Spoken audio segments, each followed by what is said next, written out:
Kausap ko yung papa ko. Kasi di ba magkaharapin na rin yung papa ko.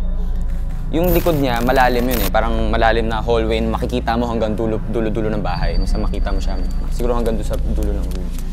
Kausap ko siyang ganyan. Pansin ko, may madilim na part. Tapos parang bata, parang maliit lang. Actually, hindi ko nakita yung form eh. Pero alam kong maliit lang. Kasi nakaupo, tapos yung shadow sa likod niya, itim lang, tapos parang hugis tao, pero maliit. So, gumanon lang ako. Sabi ko, Papa, ano yun? Ano yun sa likod mo? Kasi malalaman mo naman kung tagos yun eh. Kung, di ba? Pero ito black talaga. Sabi, Papa, ano yun sa likod mo? Pagka gano'n ng papa ko, biglang may pintuan sa likod din niya kasi, biglang sumara. Tapos siyempre nagtingin na kami mga 2 seconds lang. Tingin na, ano yun? Siyempre ako curious, tinakbo ko yung pinto. Pagka ganyan ko, wala na, biglang wala yung black, wala nang ano. So yun.